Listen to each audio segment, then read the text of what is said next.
பார்த்தீங்கன்னா 450க்கு ஒரு நேற்று கலெக்ஷன் அப்டேட் பண்ணேன். இது நல்ல ஒரு ரெட் கலர். ஸோ இதோட ஹேண்ட் போர்ஷன் இப்படி தான் வரும், த்ரெட் ஒர்க்கில் பண்ணியிருப்பாங்க. ஸோ குவாலிட்டி சூப்பராக இருக்கும். நீங்கள் 1 இயர் பேக்கில் உள்ள வீடியோலாம் கேட்குறீங்க. ஸோ தயவு செஞ்சு 1 இயர் பேக்கில் உள்ள வீடியோலாம் ஸோ கொஞ்சம் ப்ரைஸ் லோவாக உள்ளதெல்லாம் கொஞ்சம் குவாலிட்டி இஷ்யூ வரும். ஸோ இது குவாலிட்டி சூப்பராக இருக்கும். இந்த ப்ரைஸ் பார்த்தீங்கன்னா 370 ப்ளஸ் ஷிப்பிங்கில் வரும். 2 டேக் 2 ப்ளவுஸ் எடுக்கும்போது ஃப்ரீ ஷிப்பிங் அப்டேட் பண்ணி தரேன். 370யோட கலெக்ஷனோட ஃபோட்டோஸ் மட்டும் நான் சென்ட் பண்ணுறேன். ஸோ பார்த்துங்க. அனதர் வந்துட்டு pink colour, another wine colour, maroon colour, so violet colour, bottle green colour. So another வந்து 450 கலெக்ஷன் பாருங்கள். நல்ல ஒரு dark green, Pepsi blue,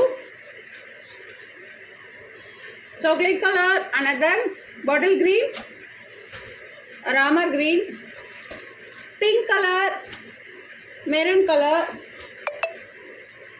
this one. யாருக்கு வேணுமா புக் பண்ணிக்கங்க. Thank you.